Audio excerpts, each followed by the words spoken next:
womanhood, and that's what we're going to be talking about today, the road of womanhood, which is, when I was young, I wanted to be a boy. I thought that boys had all the fun. In my mind, they could do more, they were stronger, they were better. It's only as I got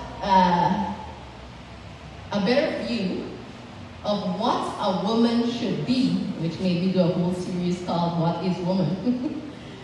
Then I recognized that what God had called me to in womanhood was not only supposed to be a good thing for me, it is supposed to be a blessing and a call. And we want to really, I almost said overcome womanhood, but no. We want to really overcome the challenges of being a woman this side of sin. And that's what we're going to be talking about.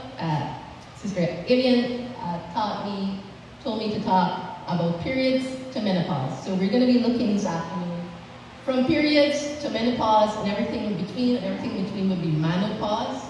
I don't know if you guys know that exists, but it actually is a thing. There is a menopause. There is a menopause. So we're going to be looking at that. Those are just some magazine covers. These things have become more than they should be. So for most women, if I ask them about hormones, they're going to tell me like moodiness, things that make you crave stuff, pregnancy, things of that nature. If I ask women about periods, they're going to say, I hate them. I can't wait until they finish.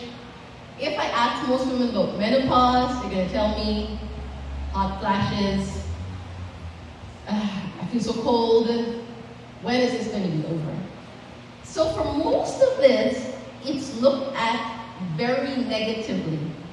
And in fact, statistically, about 45 to 95% of all women anywhere in the world will give me the exact same answers. But there are some women that I have met that don't know what menopause is, even though they're old and they're in the winter of their lives. They've never had a hot flash. They've never had a cold chill. They've never felt anything go wrong with their libido. They haven't gained weight. They don't even know what you're talking about. So when you say menopause, they say, what's that? And there are other women that I know that love their periods. They can't wait till it comes around. Can you believe it? Such people exist, I know. So let's pray and then get into the presentation. Father, we need you to turn. You're the one that makes clear to us what is truth in a world full of error. We need your Holy Spirit, for he is the one that guides us into truth. We need ISOL, and we need humility, and we need power to overcome the sins that so easily beset us. We need power to obey you. We need power to love. And so we pray this afternoon as we learn how to love ourselves, that in doing this we will glorify you. Help us to this end in Jesus' name. Amen. All right. Can I have the next slide? So, periods to menopause, the path. There will be blood. There will be blood. So, I have a very strange and peculiar mother, and I'm glad. So, I got my period very young. And I remember it, the day and everything. I knew we were living in Kitty. And I went into the bathroom and I saw something on my underwear. And I said, Mom, something's on my underwear. And she came and she saw that it was blood. And then my mother went through the house, like literally from the bathroom to the other end of the house. And she went like this, my daughter's a young lady. Praise the Lord. said, welcome to ladyhood. And I said, I guess so. I guess this is something that's good. I guess it's something that's good, eh? So that's how I entered into that phase of my life. It was a great entry. And then the entry turned into horrors by day and by night, which I shall tell you about shortly. So there will be blood for all women. The next slide, please. How it works. So there are 4 phases of the menstrual cycle. The main hormones involved and the stages. So we have follicle stimulating hormone, which is FSH.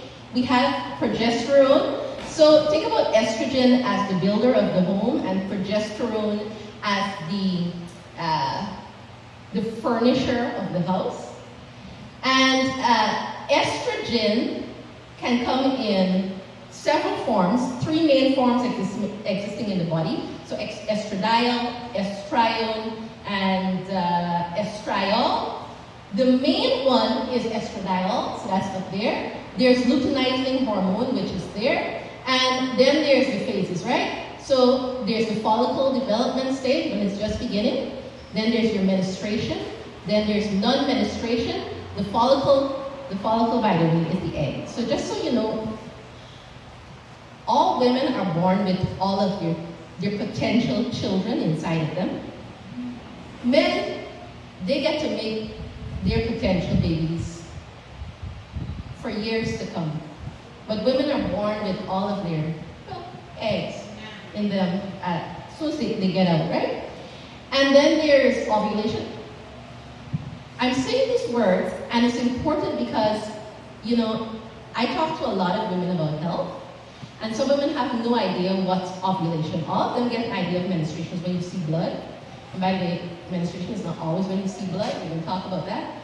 But they don't always know what is ovulation. Do women here know what's ovulation? No, not quite. Okay. So your ovulatory period, that entire period, is when you are most fertile. In fact, it's about a 5-day period. Some women it can be longer, some women it can be shorter, but usually around a 5-day period. At that time, women actually give off hormones for sex that men can smell. Fascinating science, it's true. And because we want to get impregnated, that's the natural order of things. When you're ovulating, you want the egg to be impregnated. And so it makes women as well more desirous of sex. You have higher libido during this time. And this is the only time of the cycle that if you're doing good family planning, you actually have to use protection. Only at this particular time, because this is your fertile time. And if you learn how to map, let me call it map because there are now apps that help you to map this very well, because your core temperature changes. You usually will find like a sticky, kind of viscous stuff that your vagina is putting forward.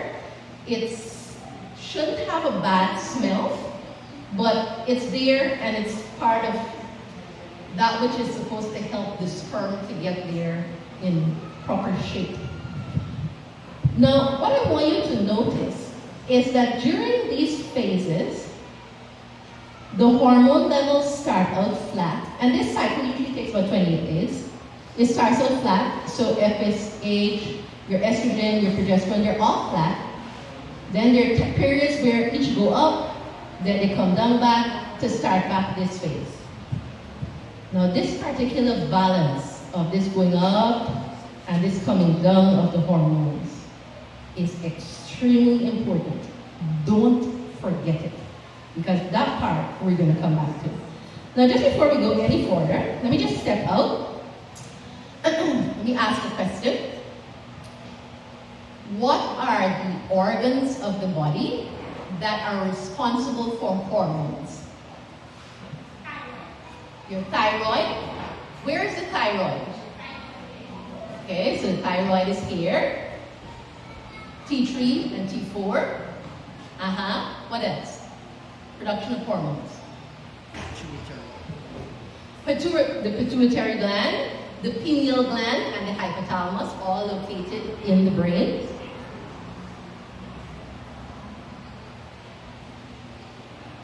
Adrenal glands. Aha! The women should know their bodies, yes. Where else? You have no idea. This is why I'm here. Anybody else has an idea? Fallopian tubes. Anybody has an idea? Another idea? Ovaries. Pancreas. No, not quite. No. Huh? The ovaries. So anybody knows where the uterus is? Where is that?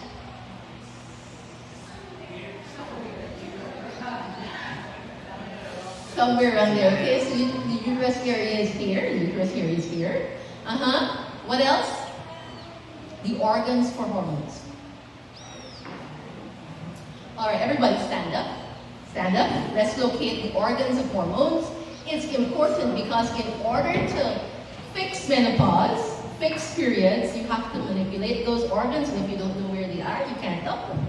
Okay, so you have in your head pituitary, pineal, hypothalamus. What you have? Very good. Then you have your thyroid. What you have? Then you have your thymus. What you have? Then on your kidneys, so just above your kidneys, so looking like this. So this is your kidney, it's like a P, and just on top of your kidney, there's an organ like that. It's called the adrenals, and so they're located just on that side of the body there. Adrenals. Then you have your ovaries. Okay, now you can see. Very good. Now, those organs of the body produce lots of various hormones. Can anybody tell me what's the most common hormone that we call a vitamin? We call this particular hormone a vitamin. It's not a vitamin, it's a hormone. Ready? Vitamin D. Vitamin D. There are many, many hormones, and they're all responsible for several things. So there's prednisolone and DHEA. They might be the top tier ones. And then there's like a second tier. And then at the bottom, you're going to find like your testosterone, your estrogen, your progesterone. And we're going to talk more about those. Are you following me so far? All right. Good. Very well. The next slide. Okay. So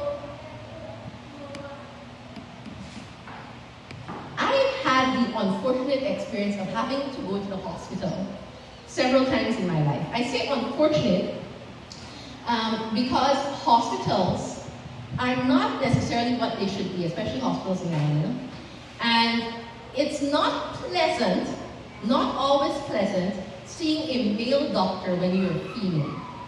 The reason for this is because male doctors cannot sympathize with you. So when you say, I've been having uterine pains, he doesn't understand what that means.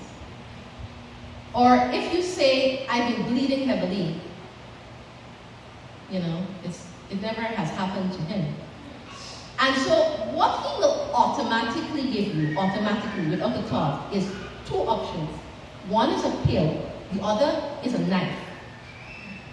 Do you want me to cut it out, or would you like to have a pill? If you go to an open-minded female doctor, she might say something like, well, maybe we can try some therapy. We want to make sure that you keep your organs because they're important. I don't want to lose my ovaries, so I wouldn't want you to lose yours, But male doctors, they don't have this at all. And so they will cut you out. And so at least 35% and maybe higher, all women in the world have had hysterectomies, either partial hysterectomies or whole, in which this entire organ, by the way, this is the uterus. So this is the vagina, that's the cervix. This is the wall of the endometrium, or the uterine lining. That's an ovary, you have two, and the organ is your uterus.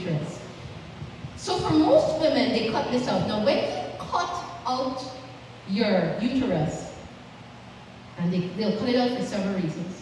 If you've gone to a doctor that really has just come back from school and he just wants to experiment, you can cut it out and have nothing wrong with you at all. He just wanted to practice surgery.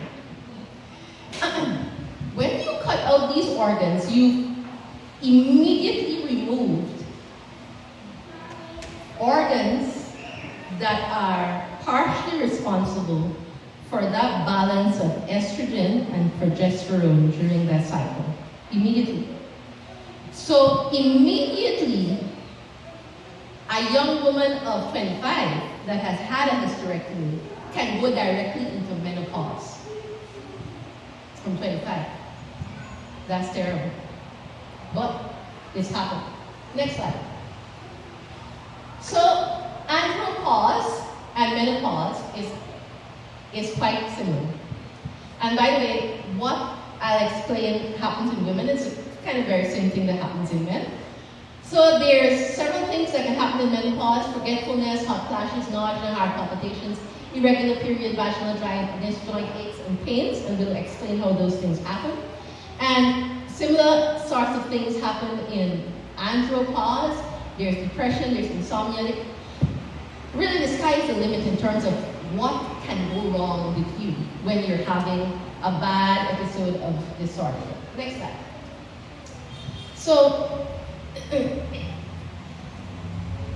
there's a tree of the knowledge of good and evil, and there's a tree of life. In the world today, the same trees can be applied to medicine. So there are many healing paths that are false sites. And many people are seeking healing. Right now, natural healing is trending. People are self-diagnosing themselves on Facebook. Have you done that? So you go on Facebook and you see Dr. Berg or Dr. whomever, and maybe you've never heard about him, but he says, ginger and moringa powder will cure all. And you go home and you make sure you get your ginger and your moringa, and you start drinking it faithfully. There's much of this going on. And in this scenario, where we're self-diagnosing, self-medicating, and self-treating ourselves, there's a lot of false healing practices in terms of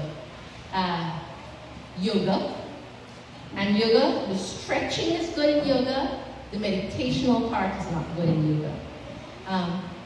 Truth and error mixed together. There's reflexology, so the idea that we can touch the organs of the body through the feet. There is blood type treatment, so if you are an R or a type A or a type B, you have a special plan according to that blood type. There is, maybe they call that photology. I don't know, but you stick your feet into the water and the water pulls out all the toxins out of your body through your feet. That's impossible. But no, I call that quackery. So there's lots of that. There are also self-diagnosing machines. We've had people come to us that we hooked up to a machine. They come, the machine both read their bodies through electricity. They had anodes. The machine said they have this, and then the machine printed out what they should do for it. Then you have that. And that machine must be God. But we have this sort of science. And this science, we have to be very careful that we don't follow this path. This path will lead to death. Next slide. So we have God's methods of healing, which we're going to talk about. God's methods of healing work. God's methods of healing doesn't work as fast as other methods. Are you angry with God? Please do not be. God takes time to make things right in order to teach you that it took a lot of time for you to make things wrong. Don't be angry with the method. The next slide. So, medicine for irregular periods. I used to get, so for those of you that have irregular periods, or you have cousins or nieces, or you come by this, I used to get horrible periods, where on the first day of my period, I would have severe pain, like if I was giving birth to a child, for 12 hours straight, with nausea and diarrhea nonstop. Nonstop. In fact, the contractions, I would look at my mother and say like this by the time it's finished, and I feel like dying, I say, at least when you're giving birth, the contractions is come, you know, with some time apart until the baby is ready, but my contractions would come for 12 hours. It was the most horrible thing. And so, many other people that I know that have a similar kind of thing like this, what they would do is that they would take a pill. What kind of a pill? Any kind. Whichever kind is in the house or to closest pharmacy, just to make the pain stop. Now, I want to let you know that drugs never cure disease. Let me say that again. Drugs never cure disease. What a drug does is that it goes between the pathway. So let me show you. So this is your brain, and your uterus is producing actually too much prostaglandins. That's the problem. And the prostaglandins are causing a whole lot of contractions in the uterus area. And when you take the pill comes here. So I want you to notice something.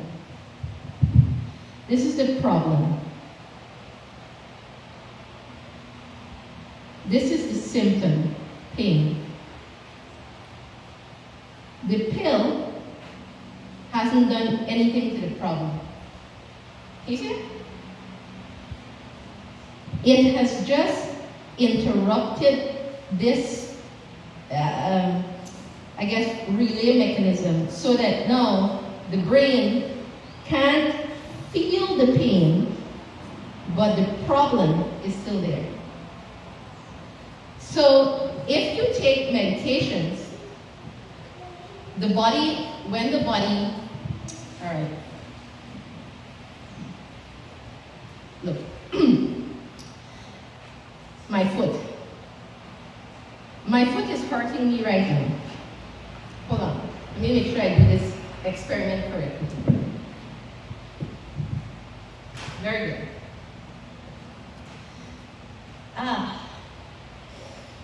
My foot is hurting me. I wonder what's wrong with it. I don't know, but it's hurting me. Maybe I should give it a pill. Yeah. So I take a pill and I knock it down. And for a moment, I have some relief. But a couple mornings later, so I go to the doctor and I said, well, doctor, I've been having a pain in my foot. And I've taken a couple of ibuprofen, but the pain's come back. The doctor says, well, what we can do, we can give you some steroidal injections, and if that doesn't work, we can always cut it off. That's an idea. You laugh. I'm serious. You know doctors do this all the time. So instead, I go to somebody who's doing God's and the person says, okay, hold on. What we need to do, hold on. Let's take it off first.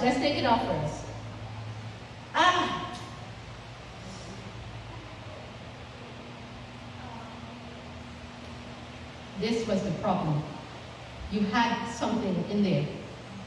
So we take away the problem. That feels much better now. Much better. So what we want to do with true medicine and what God does, He addresses the problem, the root. If you don't, and you just take a pill, the problem will come back somewhere else in the body. And it usually will come back worse. Fundamental. Okay? Next slide. So these are some of the side effects of taking ibuprofen, aspirin, any one of the over-the-counter pain medications that we usually take. Increased risk of cardiovascular problems, heart failure, liver failure, kidney failure. Gastrointestinal complications with ulcers, hearing loss, allergic reaction, miscarriage, increase in high blood pressure, and for elderly patients, there is an even greater risk of death. Instead, of adding another problem to the already existing problem. Let's try to get to the root. Make sense? That makes sense. Next slide. So, for menopause, because doctors like quick fixes. Now, when you have menopause, this here, let me get it pink. When you're ovulating, this egg will fall.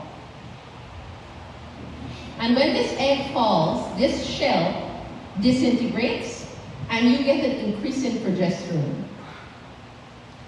When you go into menopause, this stops happening because this is connected to this, so you stop having periods, and your estrogen and your progesterone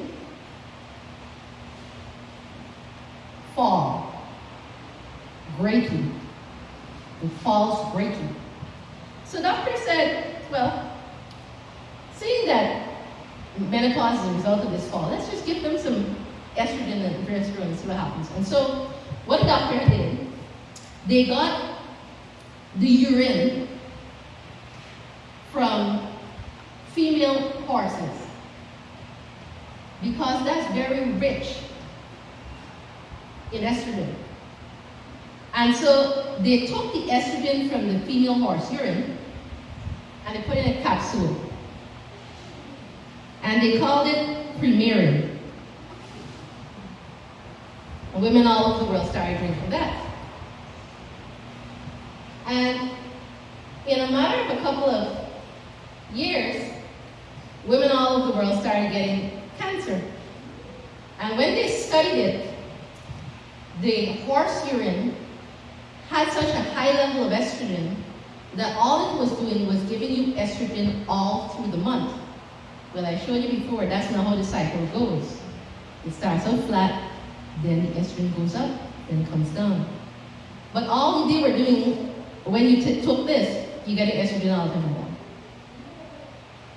That's going to cause problems. So they said, well, we have to fix this. So what they did was they kept the horse urine, and to the horse urine, they added some progesterone from an genistein, from plant-based product, and they put it together, and they got a new drug.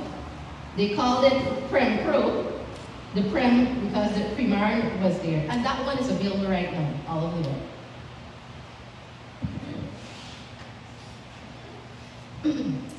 And that one is causing problems again because it's impossible for you to take a drug and for it to do what your cycle normally does. Because all the drug will do is keep giving you it like this. It doesn't have the ability to fall off and come up as the cycle used to happen. The next slide. So let me tell you a story, and then we're going to take a 5-minute break or 3-minute break and come back with your questions. I'm going to tell you a story. So this little girl, her name is Mary, and Mary was in the womb of her mother, and whilst Mary was in the womb of her mother was stressed because she didn't want girl babies like my mother. And so she was stressed, another baby coming. And at the time too, her husband, he lost his job, and she couldn't get to eat the pickled mango she was craving for in tamarind. And that made her even more stressed. And when a mother is stressed with the fetus in the womb, her hormones affects the fetus in so much that the brain of the fetus will change from a female brain to a male brain, to a female brain to a male brain. So that stress in the womb contributes to whether or not your child will come out and think he's a man when he's a woman. Fascinating, the science. So, but she was very stressed, and Mary's hormones right from the placenta was troubled. Next slide. Coming out of the womb, Mary's mother, because of all the stress, she said, able to push no baby out of me. She said, I'm going to the hospital. In the hospital, they're going to give you two things. They're going to give you some injections for syphilis, and for other STDs to make sure that that baby is born correctly. They're going to give you that immediately as soon as you come. And they're also going to give you pain medication through your back in order to decrease the pain of the labor. And then what they're going to do for you, because you don't want to push no baby out, they're going to cut you open. This is another problem. Babies were designed by God to come through the vaginal tract. When they come through the vaginal tract, they come by their heads. When they come by their heads, all their mouth and their nose, all mommy's vagina stuff gets in all the mouth, the nose, the eyes. So you might think that's so. But it's not. Because all of mommy's gut biome gets onto the baby, and the baby begins to get a good gut biome. Extremely important for hormones. I'm going to show you how in just a moment. But Mary comes out without this. So she comes out immediately at a disadvantage. She has poor gut biome. Her hormonal levels are already in. Mary is at disadvantage. Next slide. So as Mary's growing up, not to worry, her mother says, breastfeeding, not that important. We're going to give her a bottle, and so she starts getting dairy milk. This is a trouble. Do you know how they say milk does the body good? That's very funny. I find marketing to be an excellent lie. When you go market it, it's a beautiful lie. In order for cows to get a lot of milk, for them to get a lot of milk, they want the cow just after it's giving birth. Yeah? In fact, that's how we used to buy milk, fresh unpasteurized milk after, the cow just gave birth. Now, just know that when the cow has just given birth, the estrogen levels in that milk, dairy milk, does the body good, is 30 times the estrogen level that the body needs. So if you like drinking milk, your estrogen levels are going like, it's not even going like this, it's going more like this. Vertical ascent that way. Now, anyone knows how they grow chickens these days?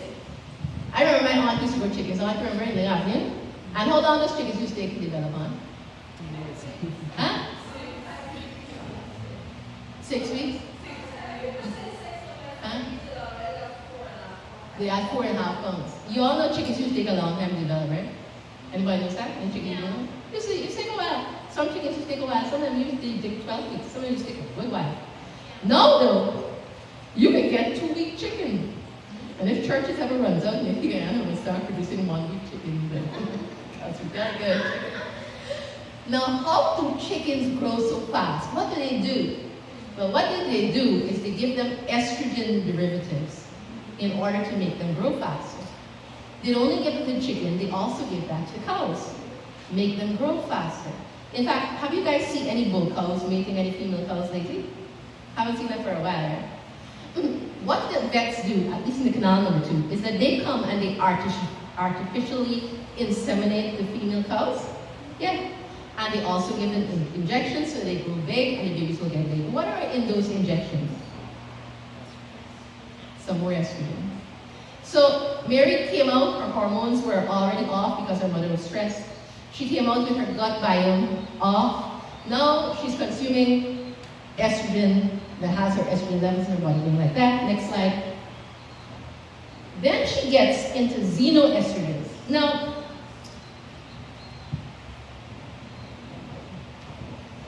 wow, maybe I should hide this Banks bottle. I don't know if Banks bottle has it.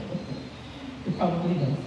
Now, most bottles, plastic bottles like this, have in BPH or BSA or BPA. Have you seen that on a bottle or something marked BPA free? Now, what happens is when you take this plastic and you add that or to some of the cereals or it's in shampoos, etc., when these things get hot, some of that BPA leaches into that water. You know what the BPA does? You call them, is it there? You call them xenoestrogens. And what they do Think about this as the cells in your body that have estrogen receptors. The xenoestrogens go into the estrogen receptor and they unleash far more estrogen than actual estrogen going on that receptor. So as Mary's growing up, drinking a lot of bottled plastic this and all kinds of plastic this, wow, Mary is really getting into trouble. Next slide. Then Mary decides, by the way, half of all diseases in women is to be contributed by the way they dress. Mary decides, she's growing up, she's a teenager, so she's in the shorty shorties. The shorty shorties, what they do is that they chill the limbs so that you put on a shorty and go outside by the seawall. You're going to see that your limbs at the bottom become colder than where the clothes is covered. What that causes is blood will move towards the hottest part. So more blood comes towards the area that is covered, and the area that is not covered has less blood. If you do this once, or you don't do it often, you're okay. If you do it every day, like Mary, because shorts were in style when she was an adolescent, then what happens is that blood begins to pool in this area where all the organs are. You have an unbalanced circulation, and this causes blood congestion and it causes disease. Wherever blood pools, sickness comes. But Mary doesn't know all of this. I mean, she's 15, who cares about that? Shorts are in. Next slide. While this is happening, Mary just found out that her mother has cancer and her mother will die. Immediately, her cortisol levels shoots up. Now, when cortisol levels shoots up, it dampens your thyroid and your estrogen levels go down. She's under stress. Flight or fight. Mary comes to church, she's 70 Adventist, oh boy. Whatever the pastor's saying is just not helping her deal with this cancer and the mother. In fact, she's vexed with God, and she's vexed with God for a long time. Maybe 5-6 months. This is causing her hormones to go terribly out of balance, and so much so that Mary realized that her hair is falling out more than usual. Her skin all of a sudden has acne, because estrogen is responsible for keeping her skin smooth. She ended up with nausea. She can't sleep, which is making it worse because melatonin helps to regulate estrogen. And Mary, all of a sudden, she also is starting not to feel well. Not only her mother. Next slide. Next one. So Mary decides what she has to do at 17. Her mother's still doing chemo. Things are hard. The church, they're not giving her the love. She doesn't feel love. What she needs to do is eat. And so Mary eats, because eating chocolate feels good because the hormones are causing moodiness because they're messing with serotonin and oxytocin and dopamine. And the theobromine in chocolate, they give you that feeling of joy. And so Mary's just eating ice cream, crying, trying to watch some TV, getting a piece of chocolate, making sure she gets a whole bucket of KFC because things are just bad. And if she was like me when I was younger, Milo and condensed milk, that's how you finish it all off. And so Mary is really getting a good dose of hormonal receptors and disruptors. Soon enough, Mary recognizes that she's having cramping, things are not feeling right. In fact, her period is skipping and then coming again, skipping and then coming again, skipping and then coming again. Mary is in trouble. Mary is not unique. She is very much typical of many people. And she is the reason why many of us have the troubles that we have. At this point, I'm going to take a break, and then I'll come back and just spend about 20 minutes with you, and then we'll wrap up. And in the meantime, you can think about your questions. Okay. Let's get right back into this. Now, let me explain a few things before I tell you what to do to heal the problem. Now, I hope you understand Mary. Open your Bibles and turn to Genesis chapter 31.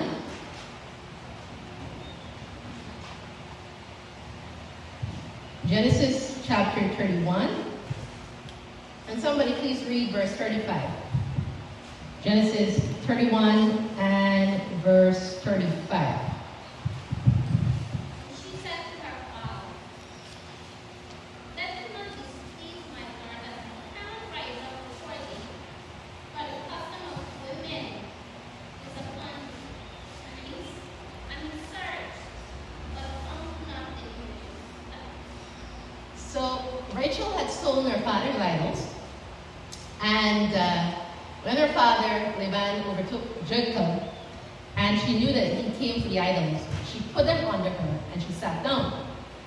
And when he came and he was searching around the room, she said, "Dad, I can't get it right now because I'm having my period."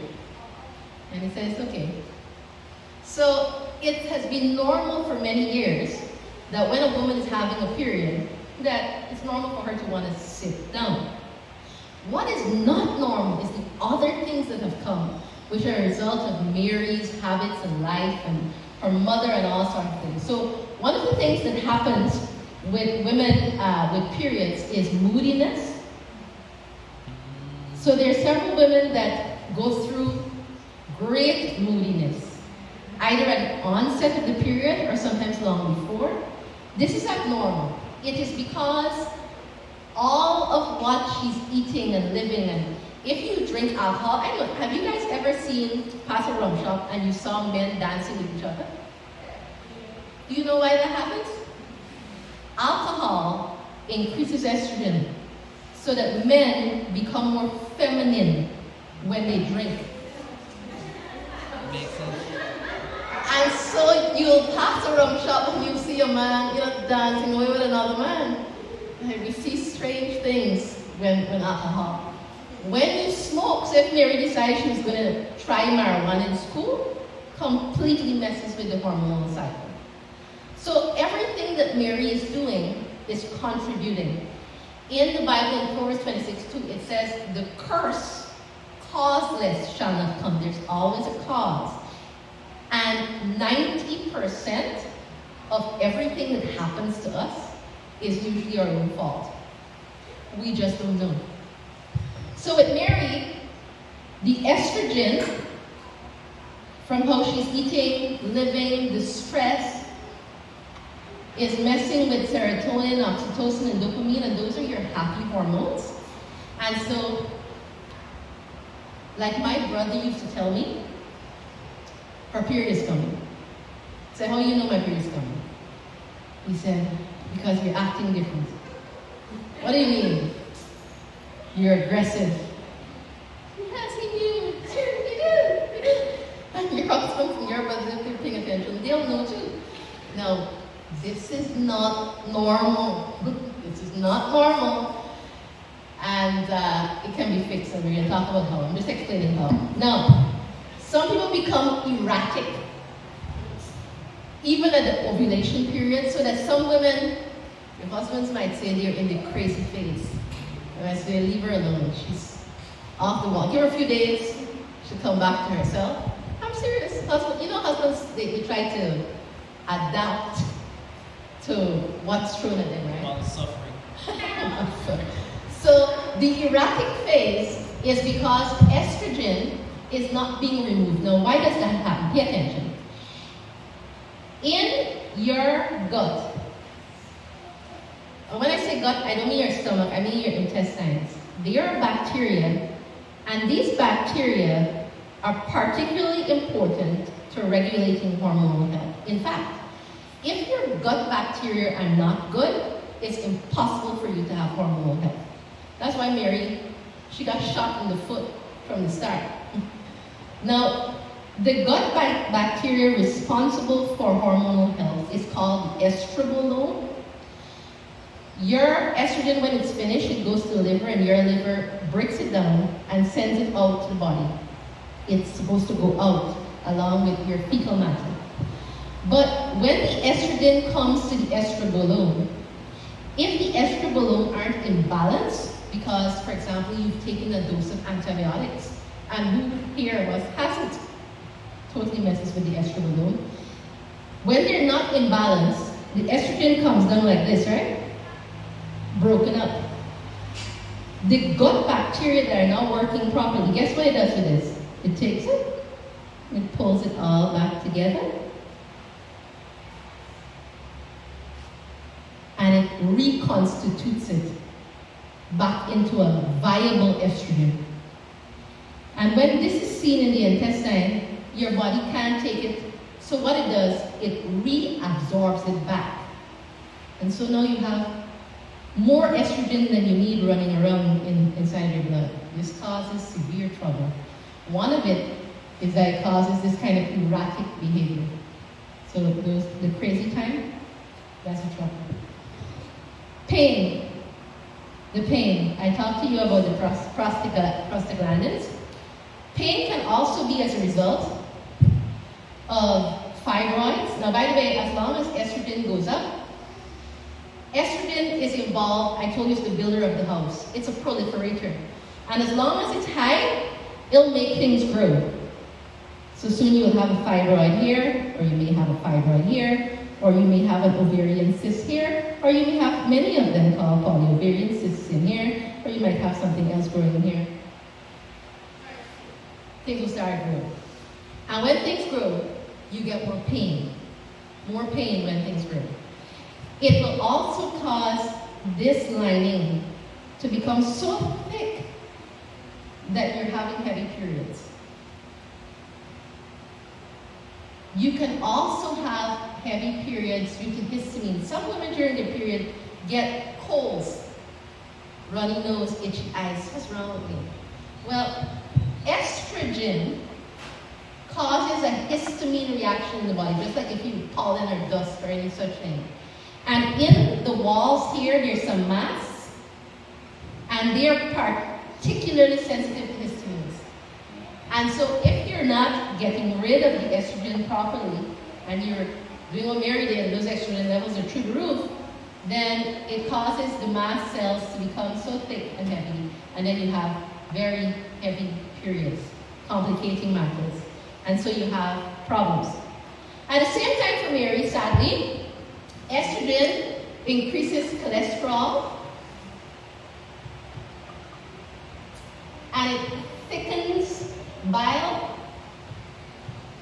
And so for Mary, she soon has gallstones.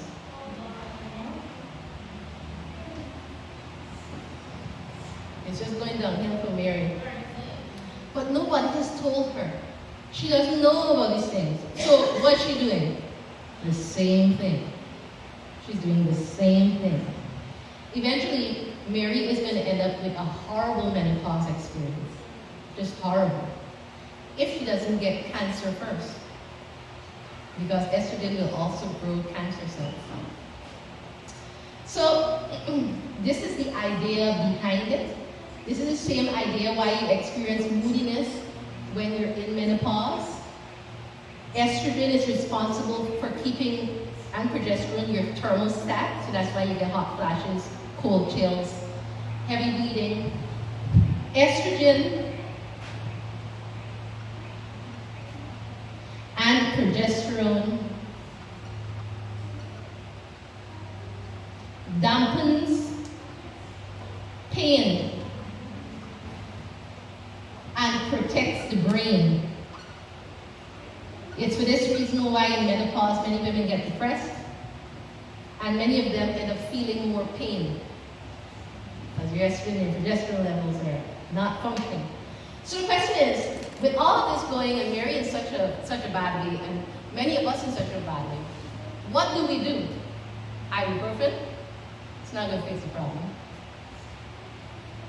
Hormone replacement therapy? Get some urine from some pregnant horses? That's not going to fix the problem because it's not going to allow what it's supposed to allow. Turn back with me to Psalms 104:14. Psalms 104:14. And let's start healing the body.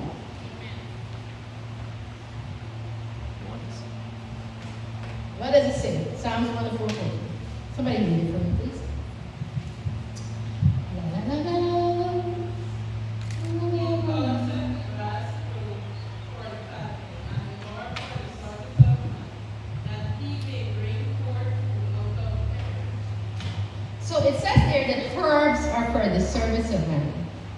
Well, the good news is there is something called phytoestrogens.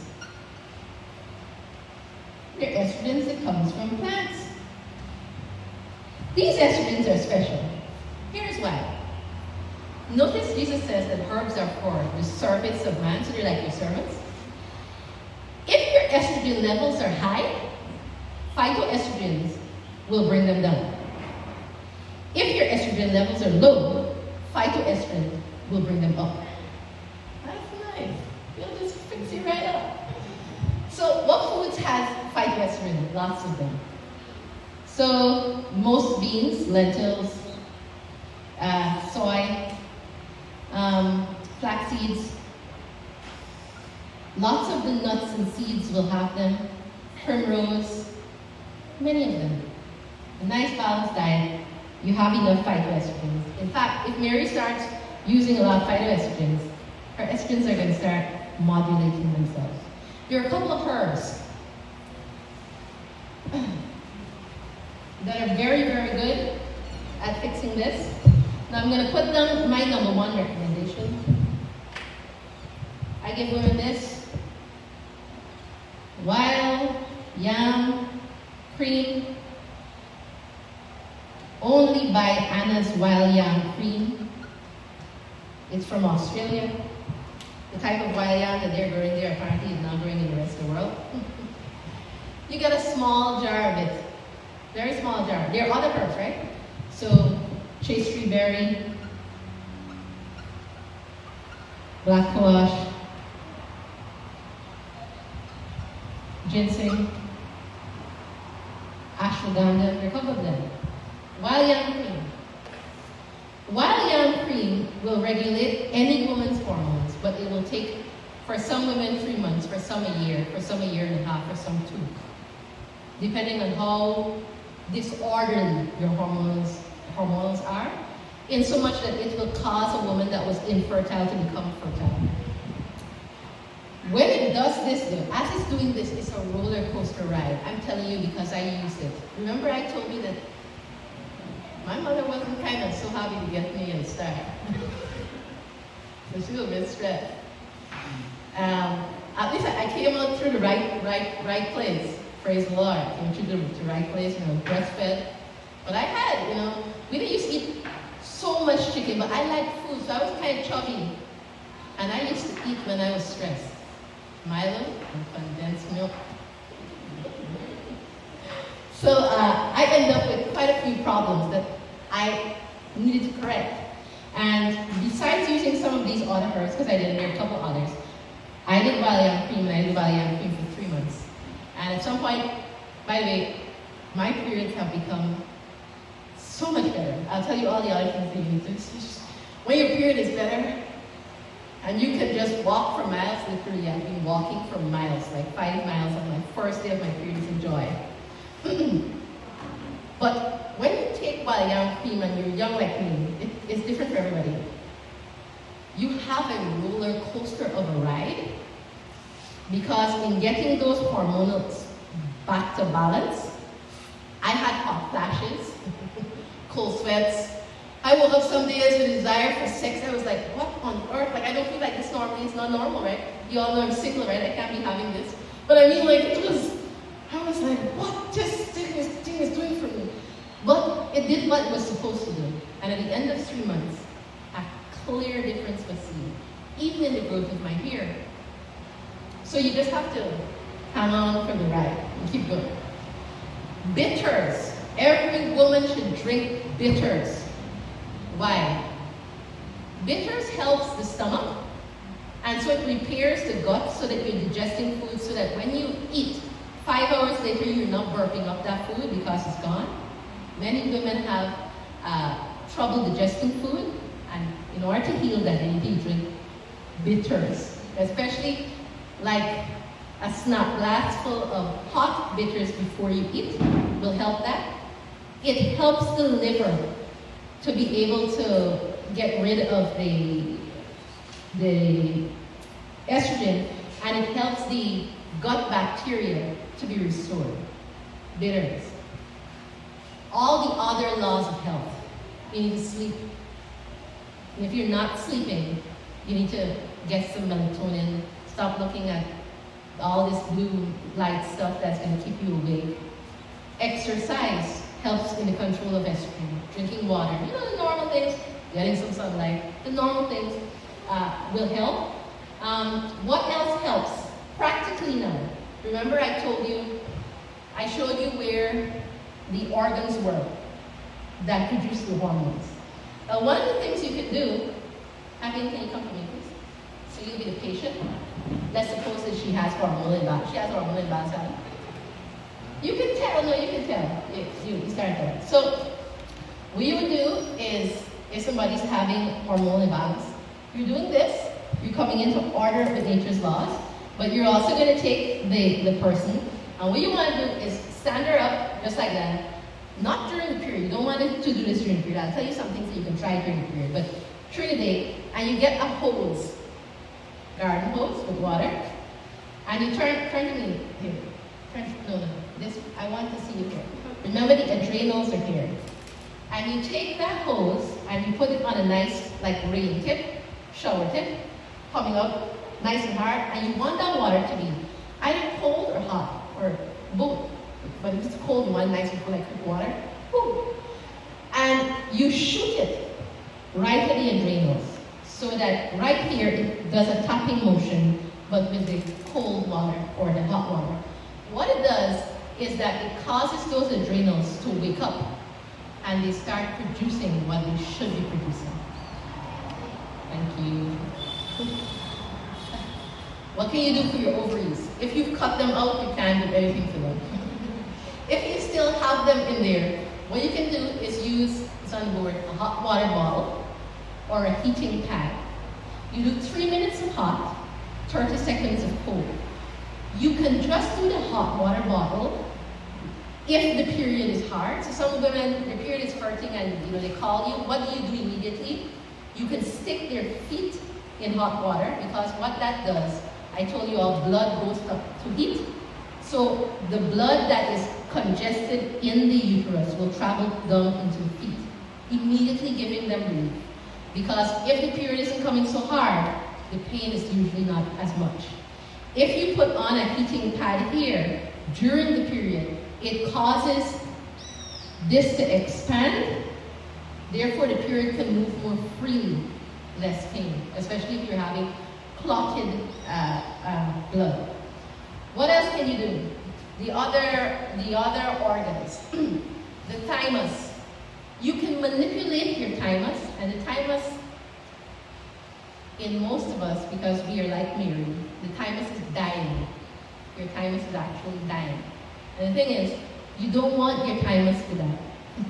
And so you can manipulate your thymus very easily. Thymus is part of the lymphatic system. So if you do any sort of jumping, skipping rope, I tell women swim.